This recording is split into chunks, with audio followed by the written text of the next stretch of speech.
Primeiro de tudo, eu preciso dar um disclaimer pra vocês. Antes de qualquer coisa, eu vou chamar o país em questão de Lao.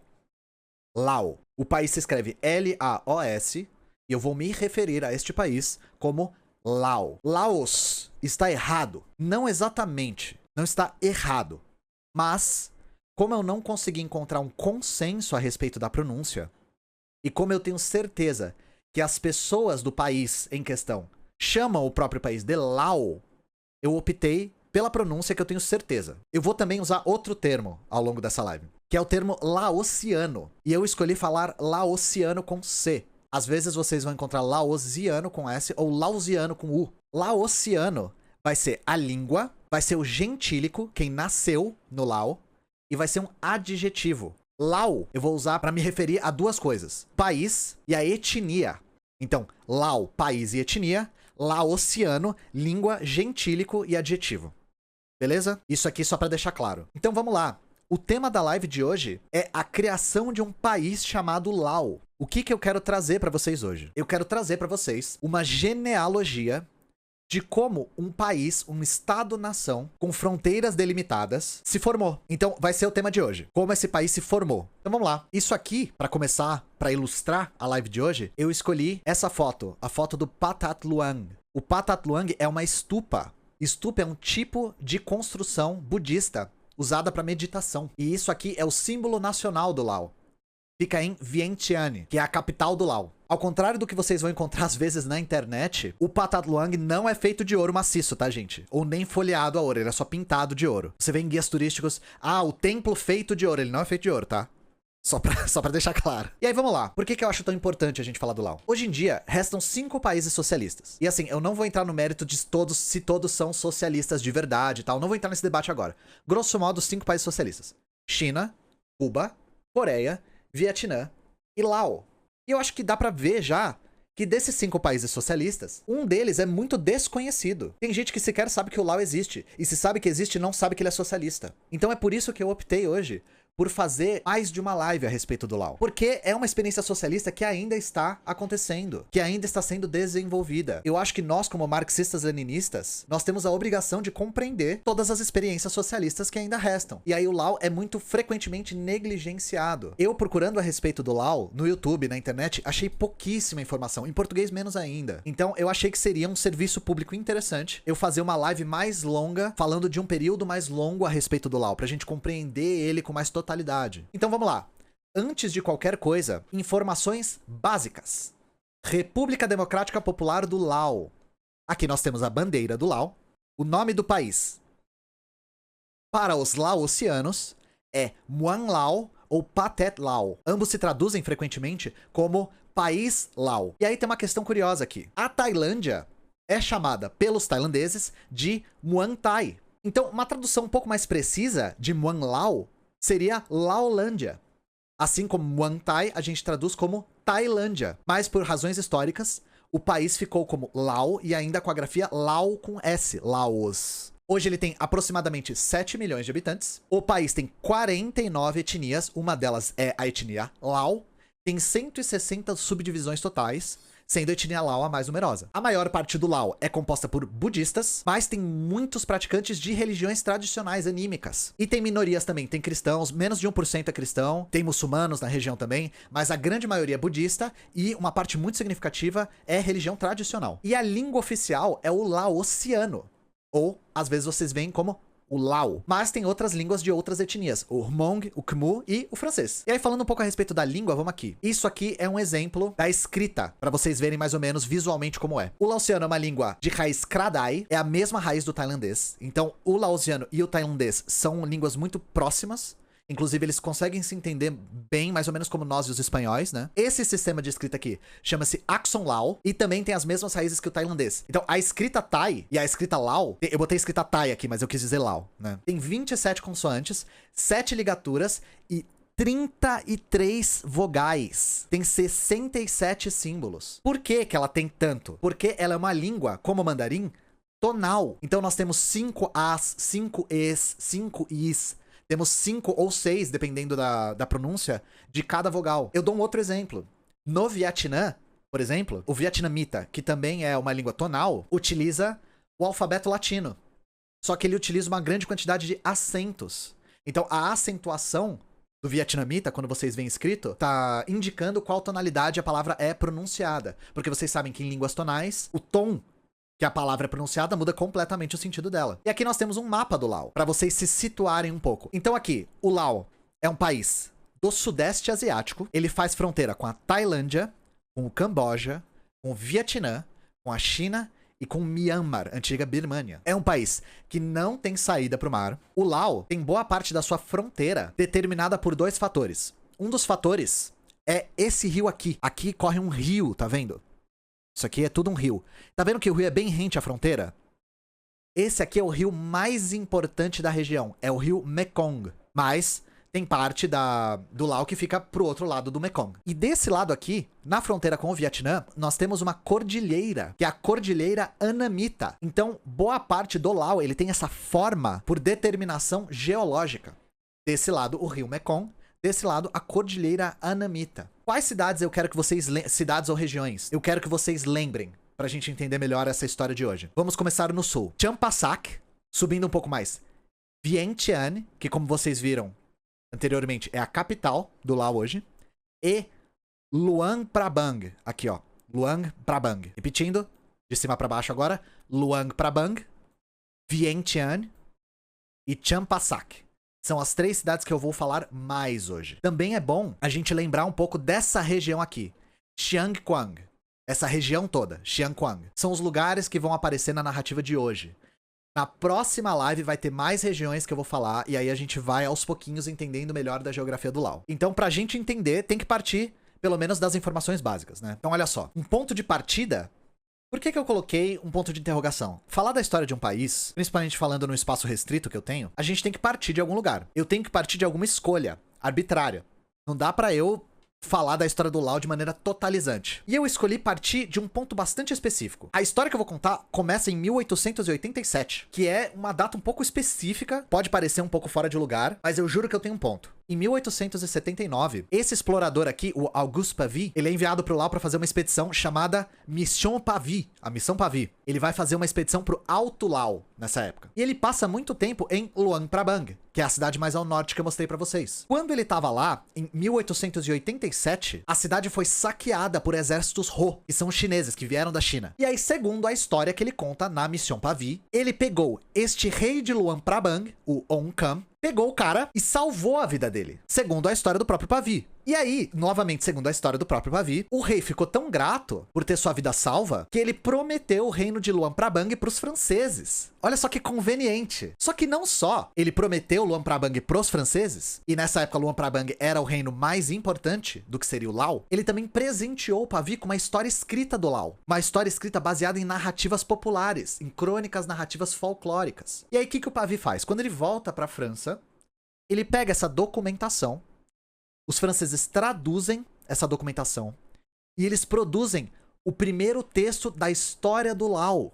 Nesse texto, produzido no século XIX, é que aparece pela primeira vez o mito de origem do Laos. E aí não compreendam a palavra mito aqui como mentira. Entendam mito como uma narrativa que explica a origem de algo. Então nós sabemos que os estados nacionais têm mitos fundadores. O Brasil tem vários, os Estados Unidos têm vários. O mito fundador do Laos, que é o mito fundador do Laos dominante até hoje, apareceu pela primeira vez para os ocidentais nesses textos. Por que eu tô falando isso? Boa parte da literatura que eu tive acesso é oriunda dessa narrativa dominante, até hoje. Por que eu tô partindo de uma live que eu falei que ia ser do século XIV, começando em 1887? Porque eu quero mostrar pra vocês que essa história que eu vou contar, a cronologia que eu vou usar, tem uma origem. A origem dessa cronologia é a Mission Pavie. É essa história de que o Pavie salvou o rei de Luang Prabang. Isso aqui eu tô usando pra demonstrar que história, gente. História não é algo que tá lá, no espaço, como se fossem maçãs numa árvore, e os historiadores vão lá e colhem essas maçãs. Não é algo etéreo, metafísico, que existe em algum lugar e você colhe. A história tem uma história. A escrita da história tem uma história. E como eu vou falar de um país que eu não tive acesso a uma bibliografia extensa, principalmente porque eu não falo laosiano e não tem muitos textos traduzidos, eu achei que seria necessário eu mostrar pra vocês que essa história é dominante por ter a sua origem no colonialismo. Então é isso, eu adoraria ter acesso a mais textos produzidos a respeito da história do Lao, produzidos por laosianos. Só que eu não consigo, eu não leio laosiano e não tem tradução. Então eu fiquei preso à narrativa oficial. Mas, pra gente criticar a narrativa oficial, a gente precisa entender ela. Eu acho que ela é muito interessante como exemplo de como se forma um Estado nacional. Então saibam que a narrativa que eu vou contar hoje, ela tem uma origem colonial, ela é feita para dar sentido a um Estado-nação chamado Lao. Então tenham isso em mente ao longo de toda a história que eu vou contar aqui. Aí aqui a Mission Pavie, e aqui Luang Prabang, pra vocês lembrarem onde é. O texto da Mission Pavie, 1879-1895. E aqui Luang Prabang, vocês conseguem ver que ela tá bem na curva. Tá vendo aqui? Esse aqui é o rio Mekong, que eu falei que é o rio mais importante da região. Luang Prabang tá na curva do rio Mekong. Não é de se surpreender que as maiores cidades são feitas na margem do rio, né? Porque as pessoas precisam de água. Onde começa a nossa história oficial? Vamos começar com a migração dos povos Tai. Então, por volta do século 7 da Era Comum, os povos Tai começam a partir do sul da China, onde hoje é Guangxi, e vão em direção ao sudeste asiático. E aí, para deixar muito claro, Tai não é tailandês. Tai é um grupo etnolinguístico. Então, é uma classificação etnolinguística. É aqui a maneira como as línguas de raiz Tai se espalharam pelo Sudeste Asiático e por outras partes da Ásia. Vocês conseguem ver que no Sudeste Asiático ela se tornou bastante numerosa. Só que essa região não tinha ninguém?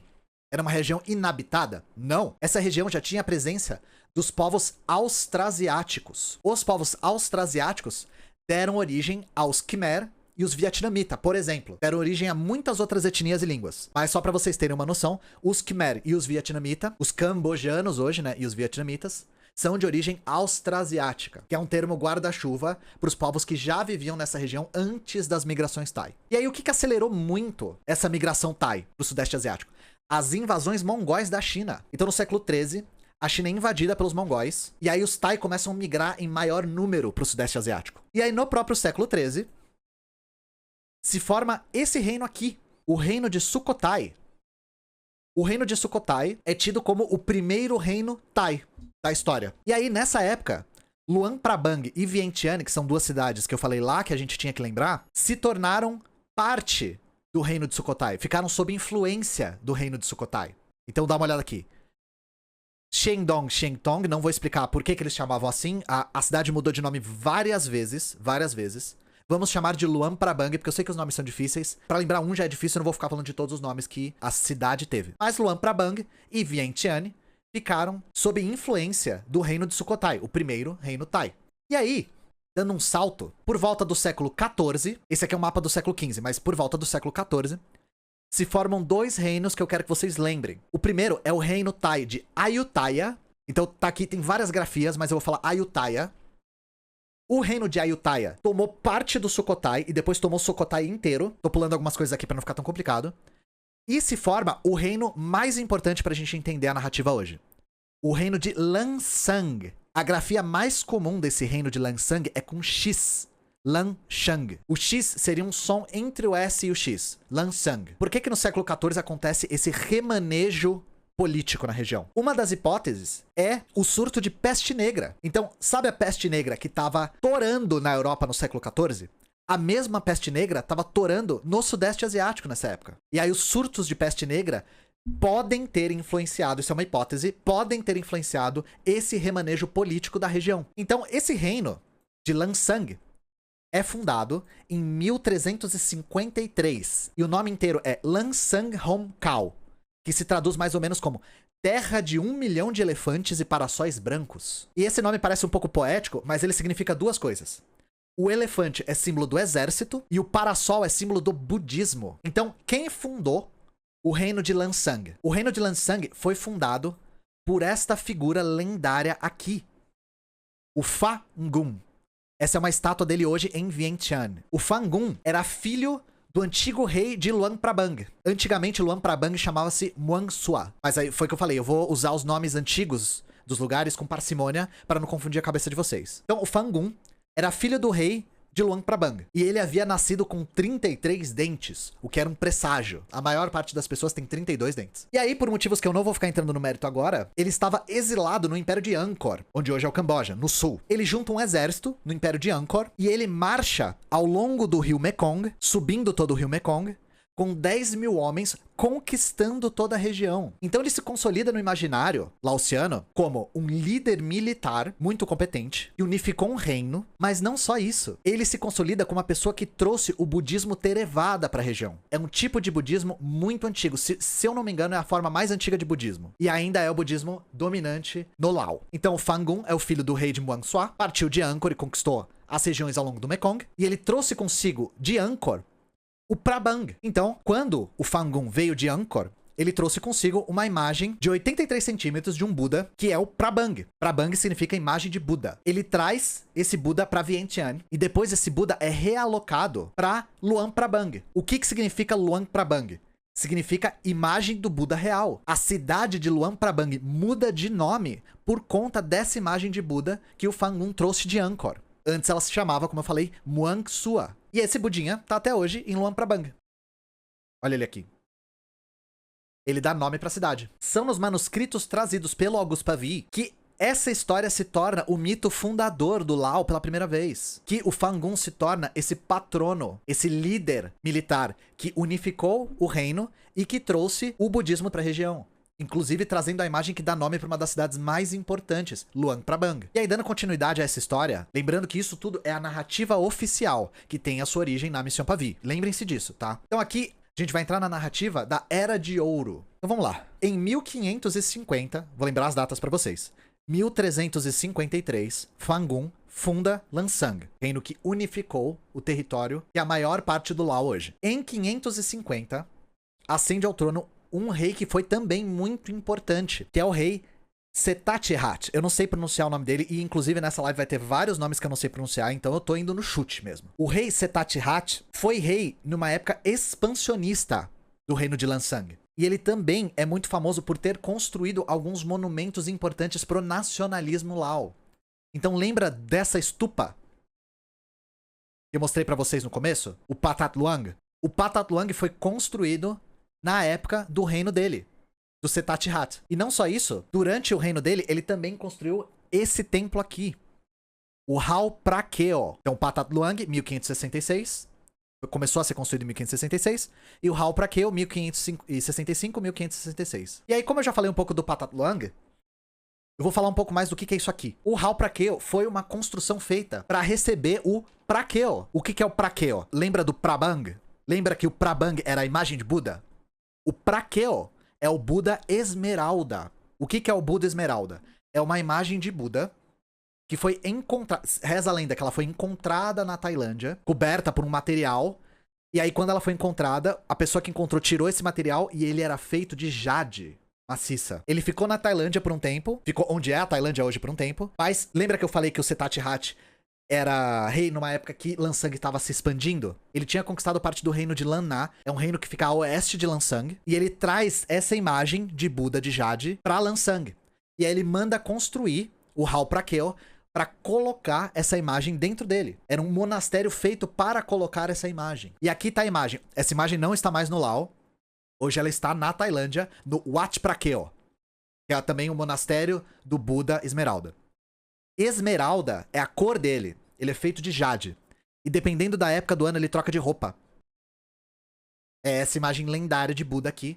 Dependendo da época do ano, ele está com uma roupa diferente. E aí, nessa época, gente, começam a surgir os primeiros relatos de europeus viajando para o Sudeste Asiático. E aí surge o relato de um historiógrafo português chamado João de Barros. E nos textos do João de Barros, é a primeira vez que aparece a palavra Lao, pelo menos para os europeus. É a primeira vez que ele se refere ao norte de Ayutthaya como Lao. O que estava a norte e nordeste de Ayutthaya era a região Lao. Ele se referia a isso como um topônimo. A partir do texto do João de Barros, outros europeus começaram a usar o termo Lao. E aí o termo Lao, para se referir a essa região, começou a ficar recorrente. A gente pode traçar a origem do termo no Ocidente, a viagem do João de Barros para o Sudeste Asiático. E aí vamos lá. Setathirat, 1550, 1571, quando ele morre, nós temos uma pequena era de ouro.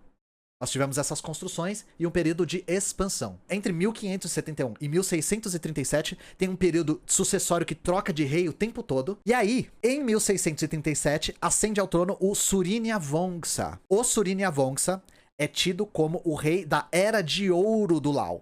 da Era de Ouro de Lansang. O período dele é conhecido como 50 anos de paz e restauração. Esse período é muito conhecido como florescimento da arte, da música, da dança, da literatura. Toda a produção cultural dessa época é muito evocada ainda para a identidade laosiana contemporânea, né? E temos viagens, mais viagens de europeus indo para Lansang nessa época, principalmente de viajantes da Companhia das Índias Orientais. E esses relatos desses holandeses descreviam as maravilhas de Vientiane, principalmente. Vientiane era a cidade maravilha. Então isso ajudou muito para consolidar também esse período do Surinja-Vongsa como a Era de Ouro. Eu, por um acaso, não consegui encontrar nenhuma imagem do Surinja-Vongsa.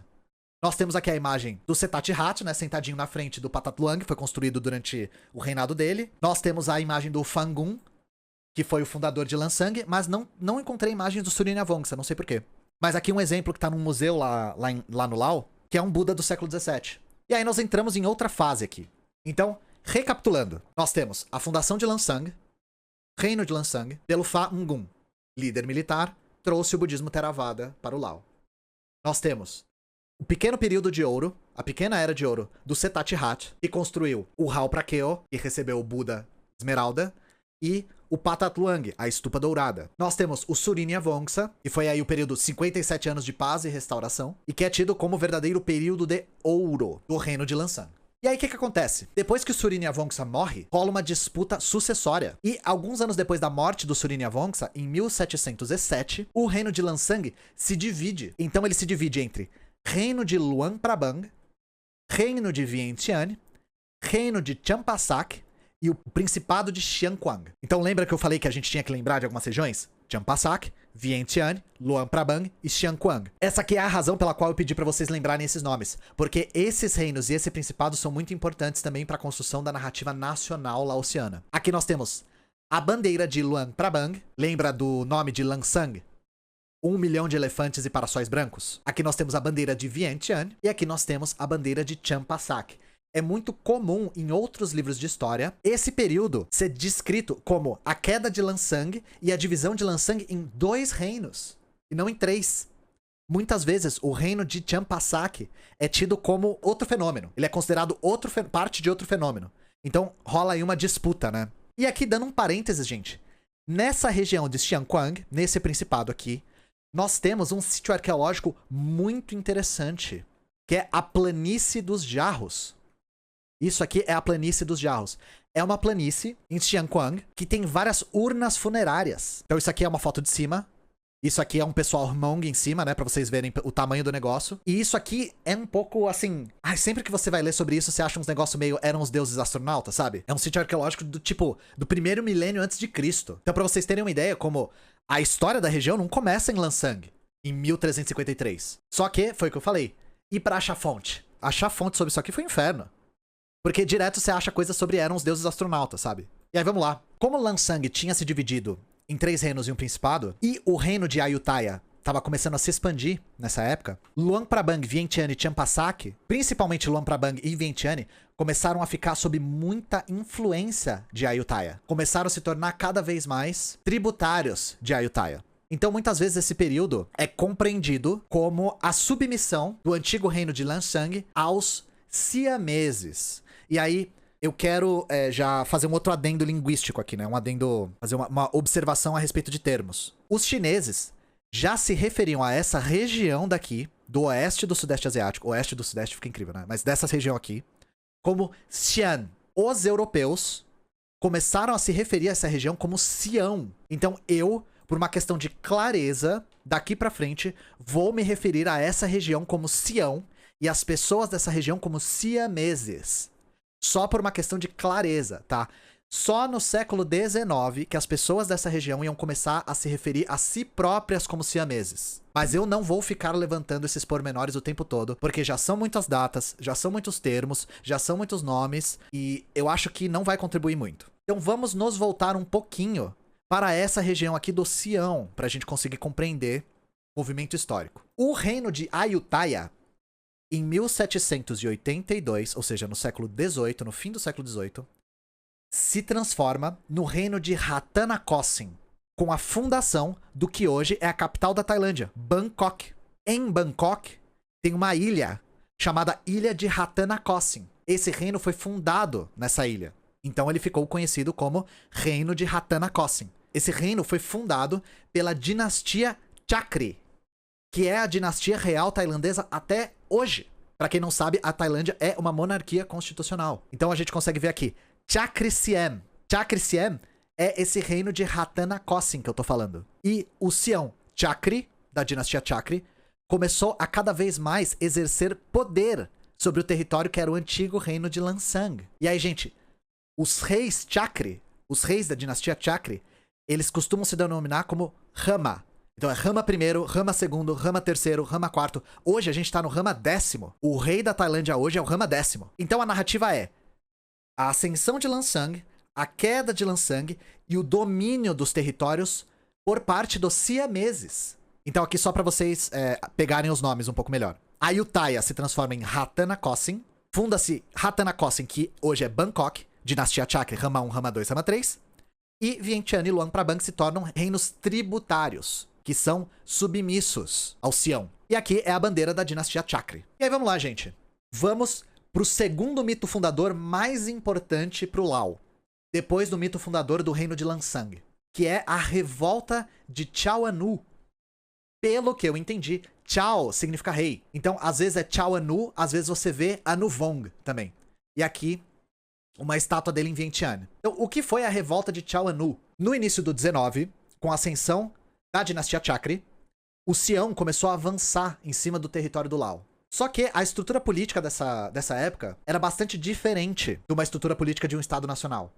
Então, os reinos ainda existiam. O reino de Luang Prabang ainda existia. O reino de Vientiane ainda existia. E eles tinham um grau de autonomia relativamente grande, até. O rei de Vientiane desde 1805 é esse cara aqui, o Chao Anu ou o Anu Vong. E ele era um rei bastante fiel a Bangkok. Lembrando que Vientiane era um estado tributário do Sião. O que aconteceu?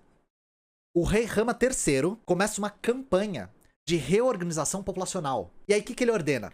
Ele ordena um censo e ele ordena uma campanha de tatuagem forçada nos camponeses. Principalmente nessa região, Korat, que é o Planalto de Korat. Ele lança essa campanha aqui, e qual que era o objetivo? Eles tatuavam forçosamente nos camponeses um número e qual vila eles moravam, porque isso fazia parte de uma campanha de trabalhos forçados do Sião, uma campanha de corveia. E aí reza a lenda de que o filho do Chao Anu foi tatuado e foi forçado a trabalhar pro Sião. E aí isso fez com que o Chao Anu, que era muito fiel a Bangkok, inclusive ele tinha reprimido algumas revoltas que tinham acontecido em Vientiane, tinham acontecido na região, isso fez com que ele se voltasse contra Bangkok. E aí, por conta do descontentamento da população, principalmente da população do Planalto de Korat, o Chao Anu organiza uma força militar e o objetivo dele era entrar no Planalto de Korat e resgatar as famílias laosianas que estavam lá. Ele entra, num primeiro momento, ele entra com 10 mil homens, e aí, gente, esse número é muito significativo para uma narrativa heróica. Lembra com quantos homens o Fangun fundou o reino de Lansang? Subindo de Angkor, no rio Mekong? Não foi com 10 mil homens também? Fangun, com seu exército de 10 mil homens vindo de Angkor, lembra dessa história? O Chao Anu, em 1826, com 10 mil homens, entra no território siamês para resgatar as famílias laosianas. Então eles fazem o caminho dos oficiais de tatuagem siameses. Só que aí, conforme eles vão entrando no território do Sião, eles começam a receber cada vez mais resistência. E por que que os siameses começaram a vencer essa guerra? Porque, recentemente, os britânicos estavam começando a ocupar a Birmânia. Lembra que eu mostrei o mapa lá no começo? Myanmar. Antigamente, Myanmar era Birmânia. Os ingleses estavam colonizando a Birmânia nessa época, estavam ocupando a Birmânia. E os ingleses venderam armamentos para os siameses. Que armamentos? Armamentos que sobraram das guerras napoleônicas. Então, se produziu muito armamento por conta das guerras napoleônicas, os europeus foram pro Sudeste Asiático, os ingleses, né? Os ingleses foram pro Sudeste Asiático, venderam essas armas pros siameses. E aí os siameses dão um pau no exército do Chao Anu. E aí o Chao Anu, ele foge. Ele foge pra onde hoje é o Vietnã, ele foge pra Hue. Depois que o Chao Anu foge, os siameses entram em Vientiane e destroem Vientiane. A cidade é completamente destruída. E ela não só é destruída, como ela é evacuada. A cidade, ela foi encontrada depois no meio do mato. Não tinha ninguém dentro de Vientiane. Durante a maior parte do século XIX, Vientiane não tinha população. E aí lembram do Hal Prakeo? Que era o templo construído para receber o Buda de Esmeralda? Esse aqui é uma gravura francesa, de 67, das ruínas do Hal Prakeo. O templo foi destruído. O Pathat Luang, a estupa dourada, foi destruído também. Então, na narrativa do mito fundador laosiano, a ascensão do Lao é a fundação de Lansang e a queda definitiva do Lao é a destruição de Vientiane. Lembra como Vientiane, para os europeus viajantes, era uma cidade maravilhosa, linda, com os monumentos, com cultura? Ela foi destruída pelos siameses. E aí essa narrativa do Chao Anu também muitas vezes é contada como uma tentativa de um laosiano de reconstruir a grandeza do Império de Lansang. E não só isso, de acabar com a tirania siamesa. O Chao Anu muitas vezes também é visto como um rei genuinamente budista. Lembram como Fangun foi o cara que trouxe o budismo Theravada pro Lao? O Chao Anu também era visto como um defensor do budismo. E aí quais foram as consequências mais a longo prazo desse conflito? A partir da destruição de Vientiane, os siameses começaram a movimentar a população do território que seria o Lao no futuro. Então, principalmente naquele principado onde tem a planície dos Jarros, em Xianquang, eles tiram a população de lá. Por quê? Qual que era o objetivo dos siameses? Eles queriam criar uma zona entre o Vietnã e o Sião que não tivesse ninguém, uma zona tampão, uma zona para não dar conflito territorial entre eles e o Vietnã. E aí eles começam a evacuar a população, começam a movimentar a população, e aí em 1850 eles abandonam essa política e praticamente abandonam as cidades do lado de lá do Mekong. É um período que o Sião meio que deixa quieto, assim, eles já fizeram o que eles queriam. E aí só pra registrar, esse Wat, esse templo, ele foi construído na época do Chao Anu. O Chao Anu construiu esse templo em Vientiane. Hoje ele tá reformado, obviamente, né? Mas esse aqui depois, como a narrativa do Chao Anu se tornou uma das narrativas fundadoras do nacionalismo laosiano, esse templo aqui também é um símbolo muito importante pra isso, que é o Wat Si Saket. Mas vamos pro colonialismo agora, gente. Então, como alguns de vocês devem saber, o Lao foi uma colônia francesa. O Lao fez parte da Indochina francesa. Então, antes de tudo, vamos falar da região que a gente não estava falando até agora, que é o Vietnã. Então, rápido contexto. O Vietnã estava sobre o império da dinastia Nguyen. E a dinastia Nguyen chamava a região de Thainam. Thainam, como está escrito aqui. Só que os europeus já chamavam toda essa região de Annam. Inclusive, lembra que eu falei que uma das coisas que marca essa fronteira aqui é a Cordilheira Annamita. Então, toda essa região era chamada de Annam. O imperador era o Tuduk, da dinastia Nguyen. A região toda era chamada de Annam pelos europeus. Eu vou chamar a região de Vietnã daqui pra frente, tá? Vou chamar de Vietnã. Eu sei que isso é anacrônico, mas eu ficar falando dos nomes vai confundir vocês e não vai ajudar. Então, saibam que não tinha esse nome, mas eu vou me referir a essa região como Vietnã e as pessoas desse lugar como vietnamitas. Tá bom? Outra coisa, já no começo do 19, os europeus começam a chamar a região toda de Indochina. O que é Indochina? É o que está entre a Índia e a China. Então, às vezes esse termo vai aparecer também, mas só para vocês saberem, é a partir do 19 que os europeus começam a se referir a esse lugar como Indochina. Então, o que acontece? Os europeus estavam se expandindo para a Ásia e África. Na expansão francesa, eles invadem o Sudeste Asiático pelo Vietnã. Então, a primeira tentativa de conquista dos franceses no Sudeste Asiático é o Vietnã. Eles invadem pela cidade de Hue. Então, aqui em 1859, os franceses tentam conquistar a região por Hue. Hue é aqui, ó. Aqui. Eles entram por aqui. Só que eles são repelidos. Eles são repelidos. Eles não conseguem. Eles achavam que eles iam conquistar o Vietnã inteiro, rapidinho. Só que eles são repelidos, eles não conseguem. E aí, o que acontece? Eles vão pro sul do Vietnã, e aí eles conquistam a região conhecida como Cochinchina. É essa região em verde aqui. Eles vão para Saigon. Saigon é uma cidade que eu imagino que vocês conheçam, principalmente por causa da guerra do Vietnã. Ela foi a capital do Vietnã do Sul. Então, eles invadem a região, conquistam a região e forçam os vietnamitas a assinarem o Tratado de Saigon em 1862, que faz com que eles percam essas regiões aqui, Bien Hoa, Gia Dinh e Dinh Tuong. E aqui eu tô dando um zoom, ó. Isso aqui é um mapa produzido na época. Então nós temos um mapa francês da época da conquista. Province de Bien-Roi, Province de Jiading e Province de Dintuong. E nós temos bem aqui Saigon. Então, o início da colonização francesa no Sudeste Asiático foi com a tomada de Saigon, com a assinatura do Tratado de Saigon e, posteriormente, o domínio da Cochinchina. Então, nós temos aqui uma gravura da captura de Saigon, só para ilustrar aqui. Tem várias gravuras dessa época. E aí, qual que era o objetivo dos franceses? Por que eles queriam essa região? Por que particularmente Saigon? A ideia dos franceses era acessar os mercados chineses pelo sul. Então, lembrando, a China faz fronteira com o que hoje é o Laos. E a ideia era transformar o rio Mekong em um fluxo comercial para o mercado do sul da China. Então, segundo o ministro da Marinha Francesa, era transformar Saigon na Xangai do Sudeste Asiático e transformar o Mekong no Yangtze-Kiang, que é um rio na China. Era transformar a região num entreposto comercial muito rico. E aí, logo em seguida, os franceses dominam também o Camboja. Eles invadem o Camboja. Que a ideia era subir o Mekong pelo Camboja, depois descer do mercado chinês, ir para Saigon e de Saigon exportar para o resto da Europa. A ideia era essa. Então, um ano depois do Tratado de Saigon, eles já invadem o Camboja.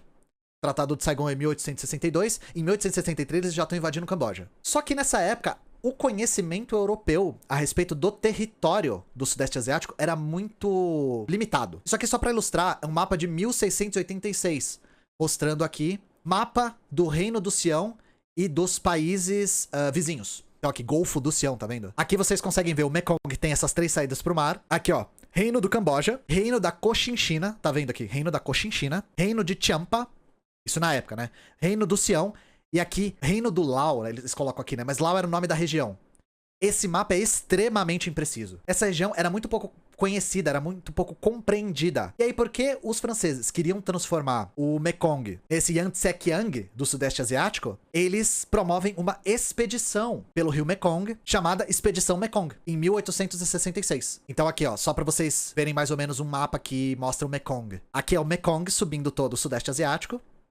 E aqui todas as cidades importantes que são no Mekong. Então vocês conseguem entender por que eles tinham tanto interesse aqui, né? E a ideia deles era acessar a China pelo sul. E aí vocês conseguem ver, né? Nessa curva, Luang Prabang fica bem na curva, Vientiane também fica. E aí eles fazem então a Expedição Mekong, de 1866 a 1867. E essa expedição se mostra muito problemática. Ela mostra que o Mekong tem muitos obstáculos. Ela mostra que o rio é um pouco difícil de navegar. Então os franceses começam a perder interesse, eles começam a ver que essa empreitada não é muito viável. E aí, só lembrando, gente, lembra desse desenho que eu mostrei pra vocês?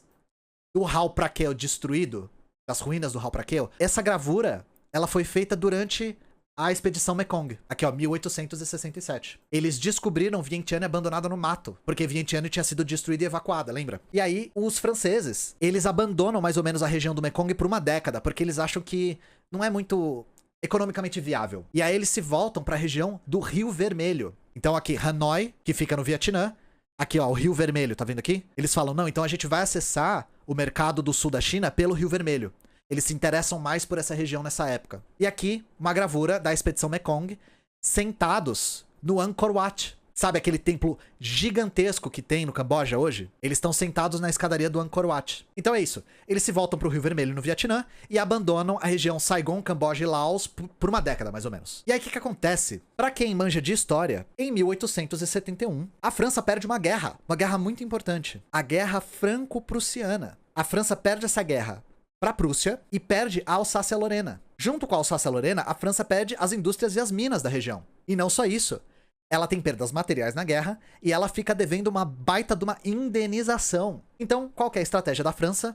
Na década de 70 do 19, a gente tem que se voltar para as nossas colônias. Nós temos que ver uma maneira de tornar nossas colônias economicamente viáveis. E aí, no fim da década de 70, surge esse novo ímpeto colonial. E aí, a França começa a avançar cada vez mais na região do Sudeste Asiático. No começo da década de 80...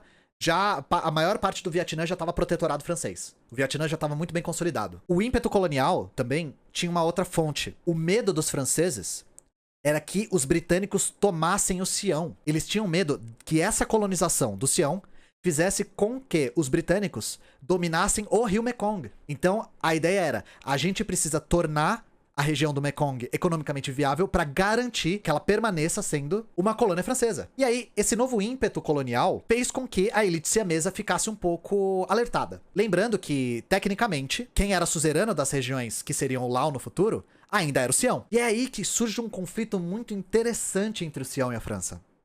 Porque foi um verdadeiro conflito de organizações políticas. Então, o que acontece? A maneira como o Estado era estruturado no Sudeste Asiático era muito diferente do que a gente entende por Estado-nação. Então, Estado-nação é fronteira fixa, área geográfica determinada e uma estrutura centralizada. É isso que a gente entende como um país. No caso da organização política tradicional do Sudeste Asiático, o modelo era muito diferente. É um modelo que frequentemente é chamado de Estado Mandala. Mandala significa círculo em sânscrito. Esse termo é muito usado por um historiador chamado Oliver William Walters, que é um especialista em Ayutthaya. Ele usa esse termo como uma metáfora para descrever a organização estatal de Ayutthaya. E aí, no que consistia o Estado Mandala? Qual que era o formato? Qual que era o paradigma? O Estado Mandala era uma rede tributária que continha núcleos políticos rodeados de vários outros centros políticos interconectados por relações de lealdade e de parentesco. E a questão é, não era incomum uma cidade fazer parte de 2 ou 3 mandalas, como vocês conseguem ver na imagem aí, inclusive. Então, não era um regime de exclusividade política. Por consequência de não ser um regime de exclusividade política, as cidades tinham um grau de autonomia bastante significativo. Então, era uma forma de suzerania baseada em lealdade, parentesco e tributo, que não era exclusivo e que dava um grau de autonomia bastante significativo. As fronteiras às vezes se sobrepunham, principalmente com hierarquias de lealdade e de parentesco diferentes. Era um modelo difuso e muito fluido. Eu dou até um exemplo aqui, ó. Já volto pra esse mapa. Lembra desse mapa aqui que eu mostrei lá no começo? Do reino de Sukhothai? Por que eu acho esse mapa super interessante pra exemplificar isso? Dá uma olhada aqui. Luang Prabang tinha ficado sob a suzerania de Sukhothai, lembram? Olha o jeito que o mapa é desenhado. Isso significa que tinha um corredor com uma fronteira rígida e que englobava Luang Prabang e que tinha um corredor com uma fronteira aqui indo até Vientiane. Não, isso aqui é uma maneira anacrônica de representar um estado que não era definido por fronteiras rígidas. Sempre sejam muito céticos a respeito desses mapas, porque esses mapas eles estão tentando representar um paradigma usando um modelo diferente. Era mais parecido com isso aqui, ó. Aqui já é mais ou menos no século XIV, quando Lansang já tinha sido formado. Aqui temos as fronteiras atuais, né? E aqui isso são as mandalas. Imagina uma cidade que tá aqui.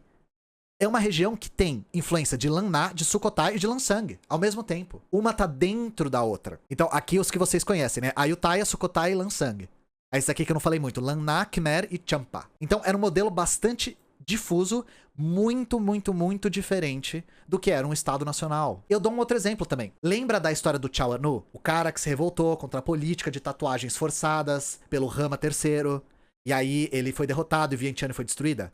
Quando Chao Anu era rei de Vientiane, Vientiane era estado tributário de 2 lugares. Era tributário de Bangkok e era tributário de Hue, Hue no Vietnã. Eles eram submissos a 2 lugares diferentes. Então, isso é um exemplo. Quando Chao Anu foi derrotado pelos siameses, ele se refugiou em Hue, porque Vientiane era tributário de Hue nessa época também. E aí a questão é, quando os europeus chegam no Sudeste Asiático, eles trazem a linguagem do Estado-nação junto com eles. Essa linguagem dos Estados-nações já estava bem consolidada na Europa. Isso vira um choque de modelos administrativos. A língua que os franceses falavam era a língua da cartografia, da geografia e da geologia. Era muito, muito, muito diferente da maneira como os siameses determinavam a sua suzerania. Então, recapitulando.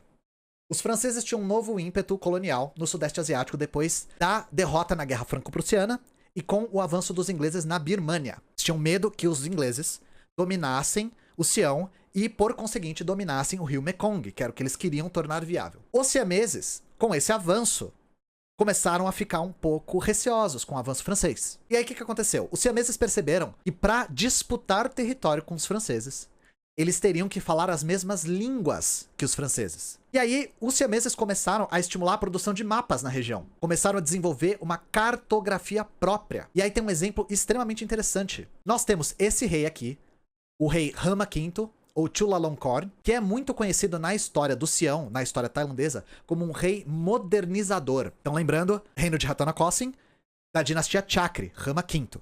Lembrando, nós estamos no Rama X, ainda é dinastia Chakri. O que ele faz?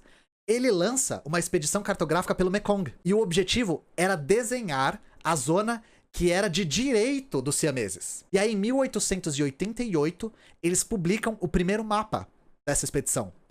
E olha esse mapa. Esse é o mapa siamês de 1888. Sião. Tá vendo essa fronteira amarela? Isso aqui é o Sião. Dá uma olhada aqui, ó. Annam. Tá vendo aqui? Annam. Tá escrito aqui, Annam. A fronteira do Sião, segundo os siameses, ela se interrompia na Cordilheira Anamita. E cadê o Laos? Cadê o Laos, gente?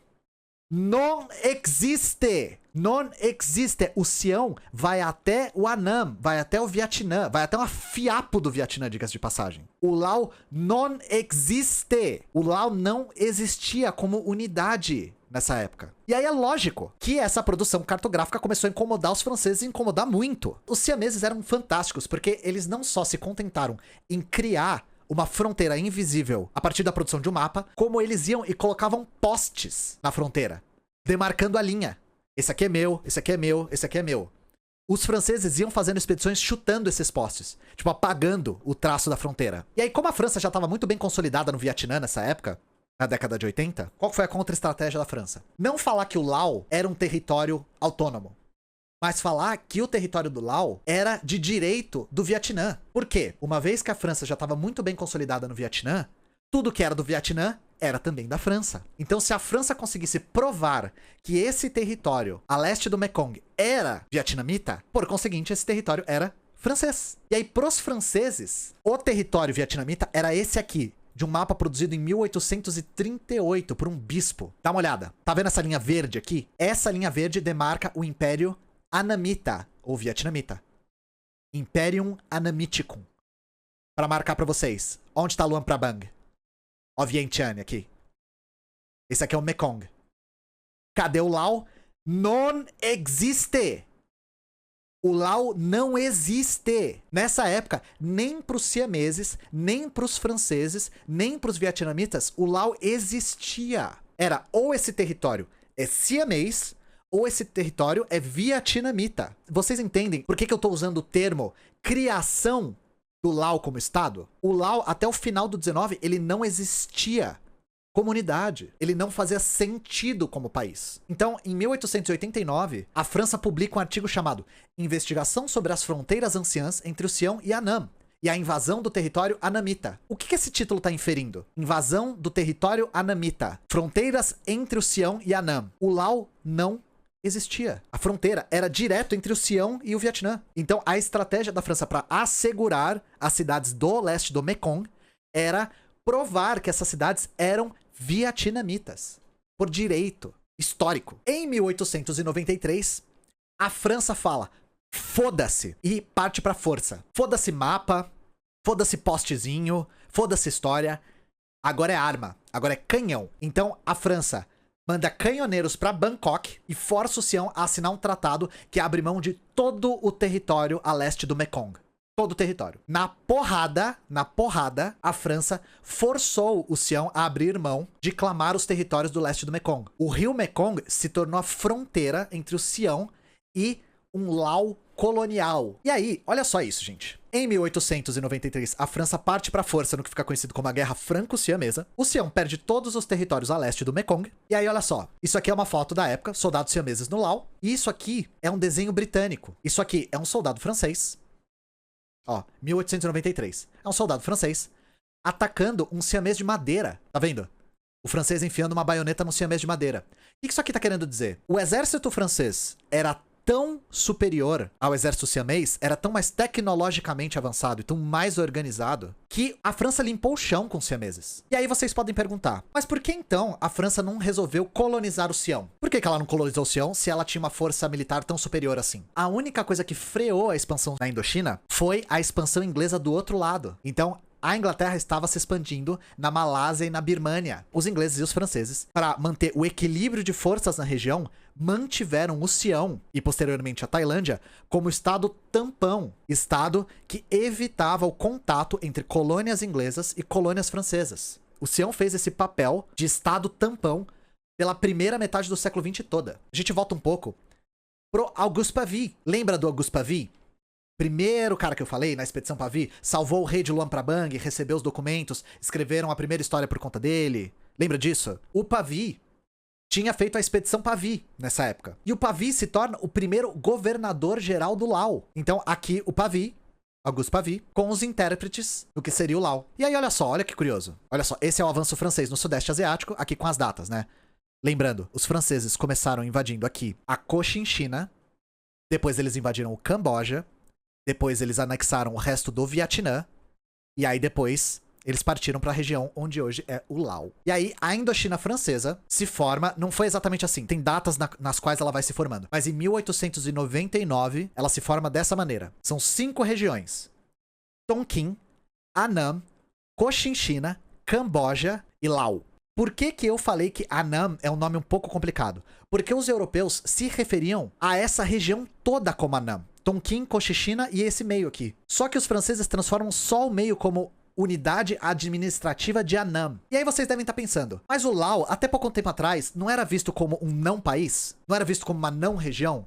Uma região que não tinha autonomia? O que que permitiu o Laos ser compreendido pelos franceses como uma unidade administrativa? A expedição Pavie. A expedição Pavie e a história que foi construída por conta dos documentos que o Pavie trouxe fizeram com que o Laos tivesse um passado. Essa narrativa de autonomia, de unidade do Laos, conseguiu criar o Laos. O Laos teve agora uma marca civilizatória, porque agora ele tem história. Até então, a civilização avançada da região era o Sião. Só que aí, estudando e construindo a história do Laos, o Laos foi elevado na escala civilizatória, por ter também uma história, e não só uma história, mas a história de um grande império. E aí olha só uma citação da missão Pavie. Que erro tratar os laosianos como selvagens. Pelo contrário, eles são um povo civilizado, muito civilizado, possuindo sua própria língua e escrita, mais de 3.000 anos de idade e uma literatura original. Educação pode ser encontrada em todas as vilas. Centenas de anos atrás, nós próprios éramos selvagens, falando dos franceses. E hoje eu não sei quem merece mais esse epíteto, nossos camponeses ou os laosianos. Aqui em 1890, o Massy, ele participou da missão Pavie. Então agora, porque o Laos tinha uma história, ele agora era um país.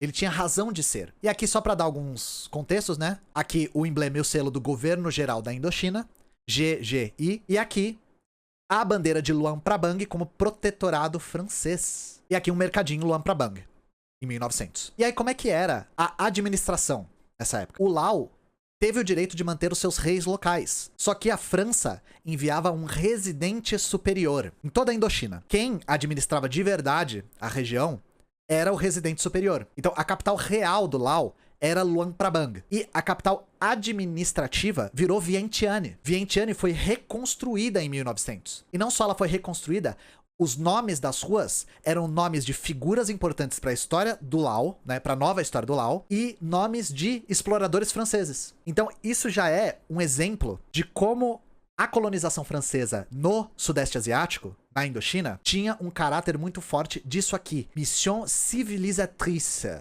Eles não viam só como uma oportunidade de explorar a região pela força. Eles viam como um favor que eles estavam fazendo para os indochineses. Esse texto aqui é um exemplo muito interessante do que significava essa missão civilizatória. Esse domínio dos chineses, benevolente e sábio, que estimulou a produção no lugar de enfraquecê-la e aumentou o bem-estar e a força vital da população sujeita ao elevá-la na escala civilizacional, lega hoje ao poder europeu o papel que ela, a China, não é mais capaz de preencher. A França não pode renunciar ao papel moral e civilizatório que é a sua responsabilidade nessa emancipação gradual dessas populações tão interessantes no interior da Indochina. Ela, a França, não deve esquecer que essa emancipação é a condição expressa para a liberdade comercial e franquias necessárias para estabelecer relações lucrativas para a nossa indústria. A suzerania de um governo asiático sempre significa monopólio, transações compulsórias, imobilidade.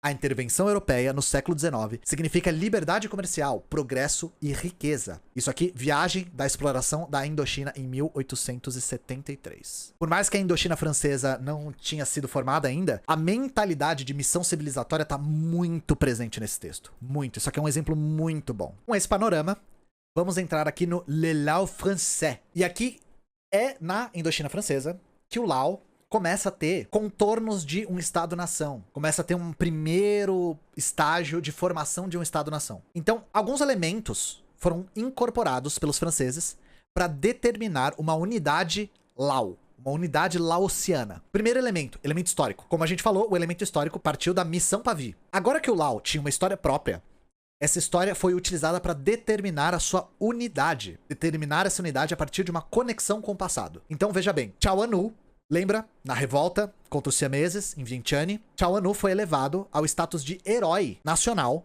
por tentar libertar os laosianos dos siameses. E era visto pelos franceses como um herói que se esforçou, uma pessoa valente, que se esforçou para libertar a região do jugo siamês. Com essa projeção histórica, os franceses viam na expansão colonial uma interferência legítima. Os franceses estariam desfazendo a injustiça cometida contra o Lao com a destruição de Vientiane. A influência francesa era o primeiro passo na cabeça dos franceses para a retomada de um reino que foi destruído injustamente pelos siameses. Esse foi o primeiro argumento. Segundo elemento que eles usam, o elemento racial. Eu não preciso nem dizer para vocês, gente, que o elemento racial, da maneira como ele é tratado pelos europeus, não faz sentido para o Sudeste Asiático antes da colonização. Antes da colônia francesa, as noções de raça não eram as que dominavam. Dominavam noções de suzerania e vassalagem, de tributos e de parentesco. E aí, durante a ocupação francesa, os Lao e os siameses foram colocados num guarda-chuva chamado raça Thai. Ambos eram Thai. Só que os franceses se preocuparam muito em dizer, mesmo sendo Thai, ambos sendo Thai, principalmente por conta de semelhanças linguísticas, os Lao são diferentes dos siameses. Então a narrativa era, são Thai, sim, mas são diferentes. Eles são uma raça própria. Vocês vão ver que isso vai ser muito importante depois. Muito importante. E aí tem uma coisa muito interessante aqui. No discurso racializante da Indochina francesa, existia diferentes graus de civilização, representados por raça mesmo. E na Indochina francesa, a raça mais civilizada era a raça vietnamita. Então, qual que era a ideia? A raça vietnamita, que era a raça superior, a raça mais desenvolvida, iria libertar o Lao dos seus vínculos com Sião, da sua opressão siamesa. A ideia era aproximar a história do Lao e a tradição laosiana da tradição vietnamita. Porque no olhar e no projeto colonial francês, os vietnamitas eram a raça mais civilizada da região. Esse discurso era muito forte. Eles contrapunham um vietnamita dinâmico e trabalhador contra um Lao decadente e preguiçoso e meio ingênuo e infantil. Então a ideia era transformar o Lao num espaço vietnamita. Era fazer um Lao anamita e não um Lao Lao. Esse foi o primeiro projeto francês na região. E aí isso foi executado de uma forma. Para administrar a região, os franceses precisavam de pessoal. Os administradores nativos da Indochina mais usados pelos franceses eram os vietnamitas. Os franceses começaram a estimular muito a ida de vietnamitas até o Lao. Eles estimularam tanto isso que nos centros urbanos, nas cidades, os vietnamitas eram maioria. Só que, aí a gente não pode se enganar. No Lao como um todo, só 4% da população era vietnamita. A gente sabia isso por causa dos censos. Só que eles tinham um poder desproporcional. A maior parte do Lao era rural, não preciso nem falar isso, né? Nos centros urbanos, os vietnamitas eram maioria. E eles eram mercadores, trabalhadores, funcionários da administração, etc. Eles eram muito usados pelos franceses como administração da Indochina francesa por pessoal nativo. E aí existia um outro plano mais arrojado dos franceses nessa época. Lembram, gente, que eu contei a história de como depois da destruição de Vientiane, o Sião evacuou várias áreas do Lao, principalmente a região, aquele principado de Shenquang. O projeto dos franceses, esse projeto não foi pra frente, mas a ideia deles era, para transformar o Lao num Lao anamita, um Lao vietnamita, eles iam imigrar vietnamitas para as regiões desocupadas do território Lao. E aí, para eles, para os franceses, isso era um movimento natural, porque era tudo, para eles era Indochina, era a mesma Indochina. Então, os vietnamitas tinham direito de ocupar aquele território. E aí, a ideia era ocupar a região para garantir que o Sião não ia absorver o leste do Mekong. Era ocupar para defender. Era não deixar nenhuma região vazia. E é claro, para otimizar a exploração do território. Colônia é para explorar. E aí, por muito tempo, o Lao foi visto como a parte dócil da colônia francesa. O Lao era o país tranquilo. Era o país que não dava problema. A gente vai ver que não tem nada disso, tá? E aí nós temos um terceiro elemento. O elemento infraestrutural. A estrutura tradicional da região não respeitava as novas fronteiras. Então, tradicionalmente, para você acessar o território do Lao, você tinha que passar por dentro do Sião. Qual foi a ideia? Os franceses reconstruíram as estradas para fazer com que o acesso ao Lao viesse pelo Vietnã e pelo Camboja. Justamente essa nova infraestrutura de transportes tornou possível a imigração de vietnamitas para o Lao. A imigração ficou mais fácil, o transporte ficou mais fácil. Esse elemento da infraestrutura também contribuiu para os contornos do Lao, para transformar a Indochina numa unidade econômica. E aí, aqui é só um mapa para ilustrar, porque eu tava ficando sem imagens, né? Aqui as diferentes regiões do Lao. E aqui, esse rei vale a pena falar, que é o rei Sisavan-vong. É o rei que ascendeu ao trono em 1904, Luang Prabang era a capital real, lembram disso, né? E ele era um rei muito pró-colônia francesa. Ele era colaboracionista, ele era submisso. Quem mandava de verdade na colônia era o residente superior, não era ele. E aí, pra gente ilustrar, esse aqui é o palácio que foi construído pra ele pelos franceses. Esse palácio hoje é um museu. E dentro desse palácio tem esse templo aqui.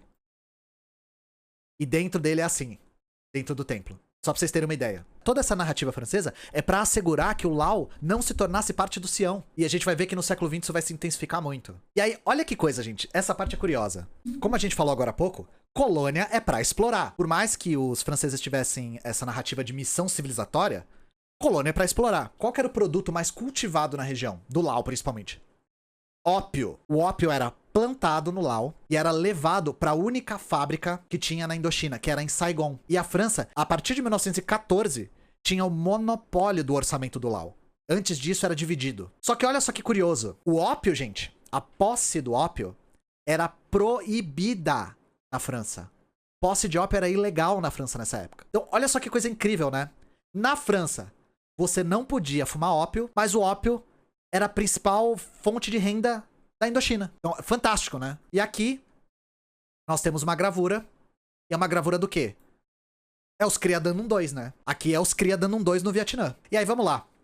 Lembra que eu falei que, pros olhos dos franceses, os Lao, a etnia Lao, era a etnia passiva, ingênua, infantil, dócil. Isso significa que ao longo da colônia não teve revolta? Teve revolta pra caralho. Porque onde tem colônia tem revolta. Então vamos lá, só pra falar algumas, né? 1901, 1902, liderada por Pho Kadaot no centro do Lao. Revolta messiânica armada de Ong Keo e Ong Komadan, que duraram 36 anos, entre 1901 e 1937.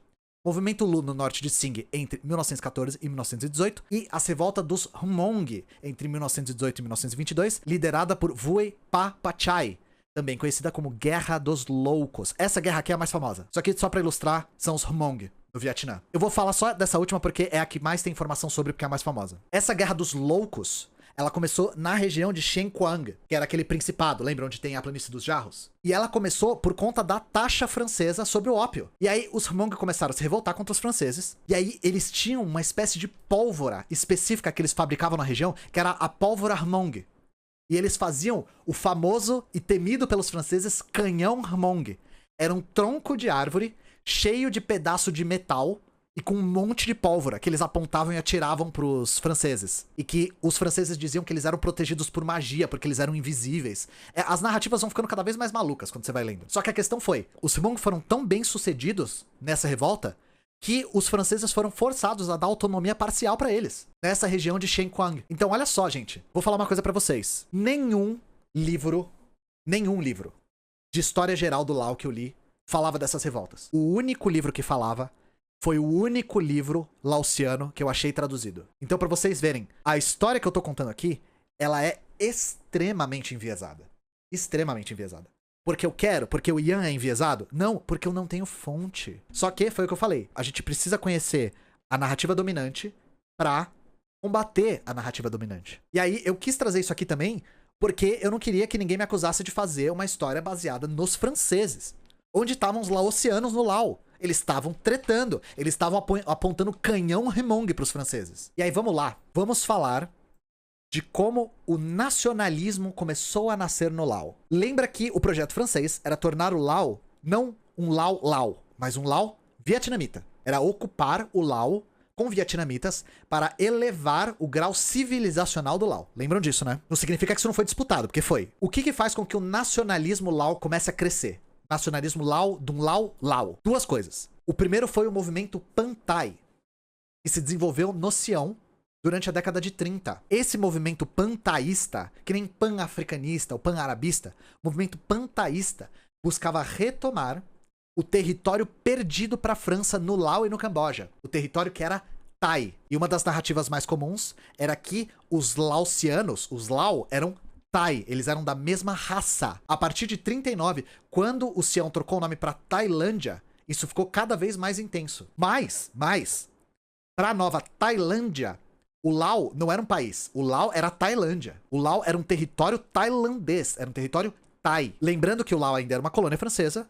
A primeira ameaça a essa colônia, e que estimulou o nascimento do nacionalismo na década de 30, foi a Tailândia. Foi o movimento pantaísta. E a segunda ameaça... Qual que era a segunda ameaça, gente?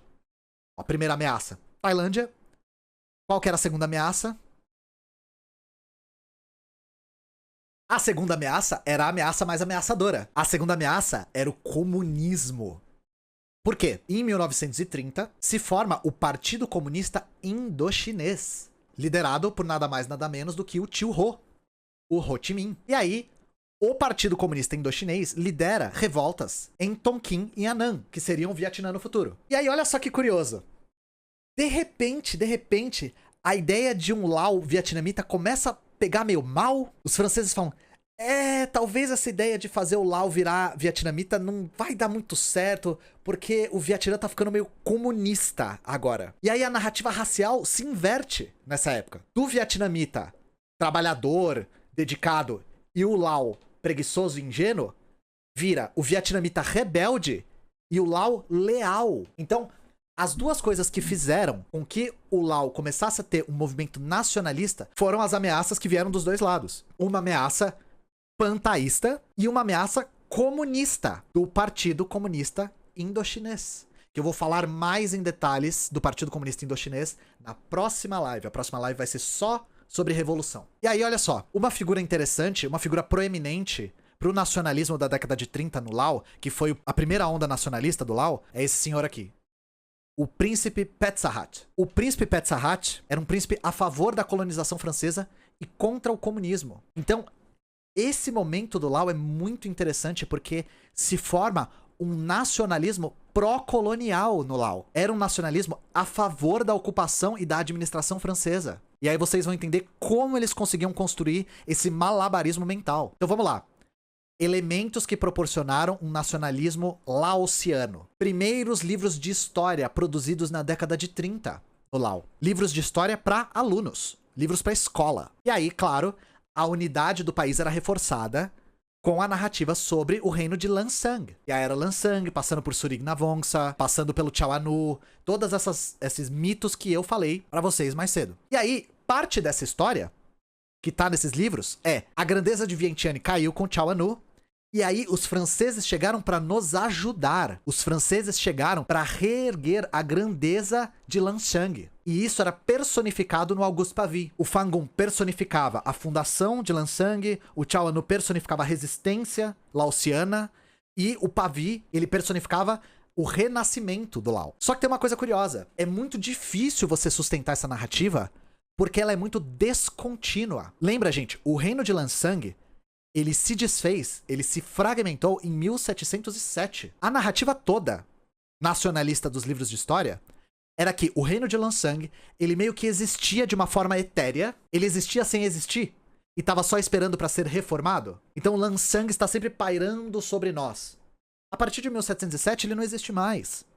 É outra formação política que surge na região. E aí o Chao Anu, que tinha feito uma revolta contra a política de Corveia do Sião, é elevado à categoria de herói que tentou reconstruir a grandeza de Lansang. Então é uma ressignificação histórica muito grande da figura dele. E aí é lógico, para ensinar isso você precisa de uma coisa chamada escola. E aí os franceses, eles instituem um sistema de escolas nas estupas e nos monastérios. Então eram escolas que operavam com monges professores. Por mais que eles tenham construído escolas específicas para serem escolas, principalmente para as elites, a maior parte das pessoas aprendia nas escolas monastério, ou escolas estupa.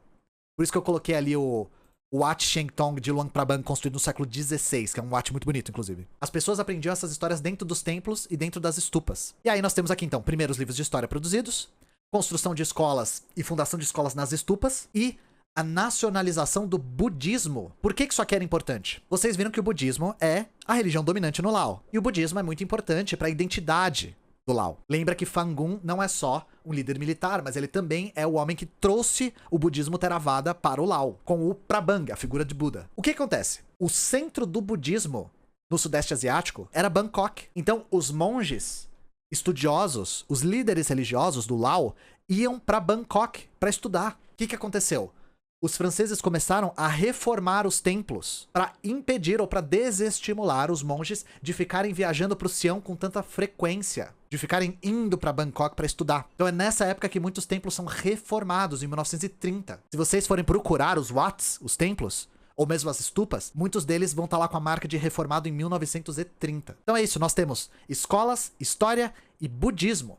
Foram as primeiras estratégias nacionalistas da década de 30. Lembrando, era um nacionalismo pró-colonização. Era um nacionalismo a favor da ocupação francesa. A ocupação francesa fazia parte da história do Laos, era continuidade da grandeza do Laos. E aí a gente chega na parte mais interessante do nacionalismo Lao. Então, panorama histórico. Eu não sei se vocês lembram, mas em 1939 aconteceu uma guerra. Aconteceu a Segunda Guerra. A Segunda Guerra começou na Europa, né? Na Ásia ela já tinha começado faz tempo. Em 1940, a França é invadida pela Alemanha. E aí cria-se a França de Vichy. A França de Vichy era o regime fascista colaboracionista com o Eixo. Era a França fascista, que era governado pelo Marechal Pétain. E aí o que é louco é, a Indochina francesa fica sob a administração da França de Vichy. Fica sob a administração dos fascistas.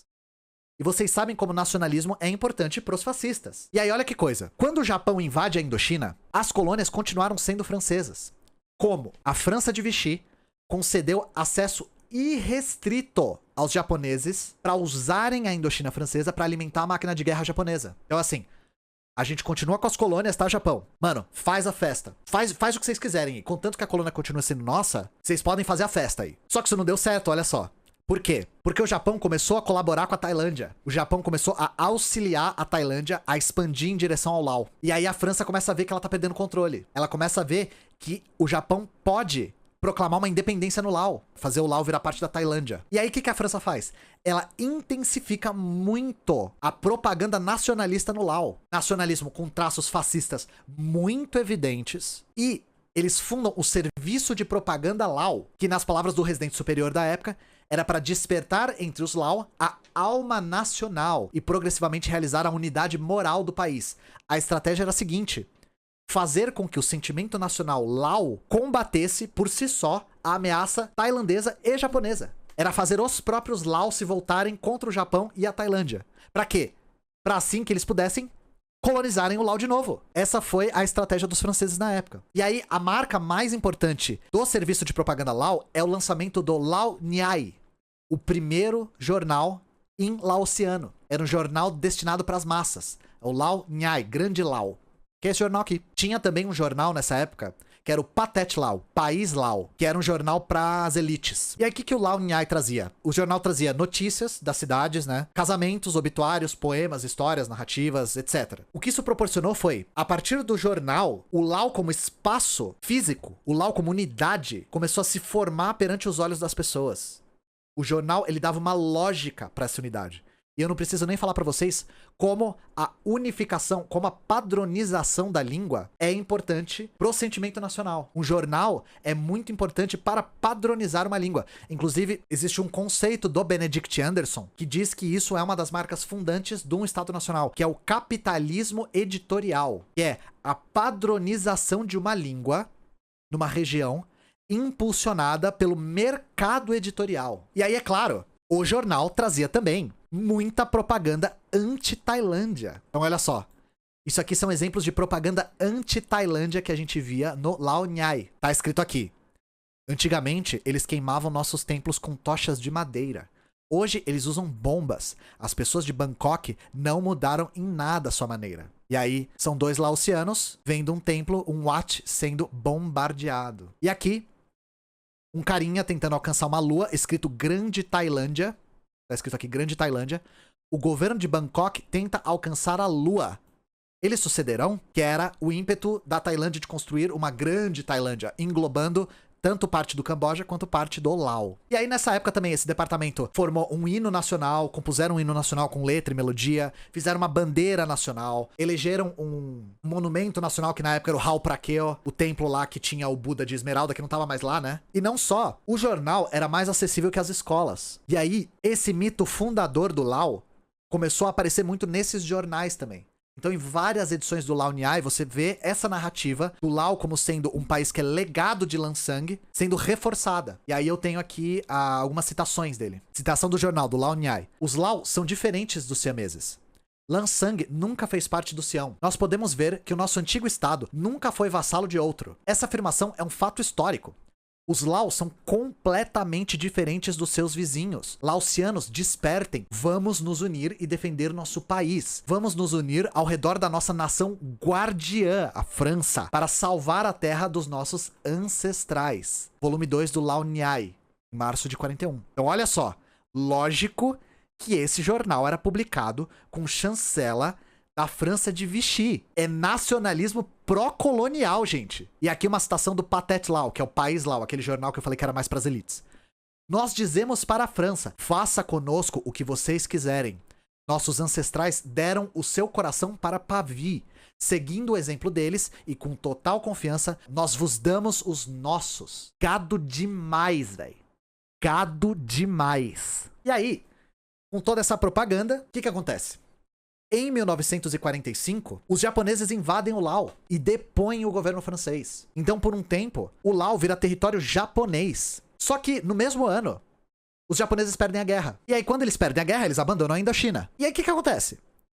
Os japoneses tinham deposto os franceses e eles tinham saído da Indochina. E aí, os nacionalistas laosianos falam assim, então os tratados da França no Laos estão anulados. E aí, o príncipe Pet Sahat, aquele príncipe da década de 30, que foi uma das figuras mais importantes pro nacionalismo dessa época, ele vira a figura do nacionalismo anticolonial nessa época. Então, eles proclamam a independência do Laos em 45, o Pet Sahat vira chefe de estado e ele forma um partido, que é o Lao Isara. Significa Laos livre. O partido era para defender a independência do Laos. Só que, em questão de meses, já em 46, os franceses invadem o Laos e retomam o Laos como colônia. Só que o Lao Isara já tinha sido fundado. E eles fazem essa bandeira nessa época, na época da primeira independência do Laos. Por mais que essa independência tenha durado pouquíssimo, ela serviu para transformar um nacionalismo colonial em um nacionalismo anticolonial. Mas isso vai ser tema para a nossa próxima live. E aí nós vamos falar da luta anticolonial no Laos. Vamos falar da luta do povo no Laos, da luta popular no Laos.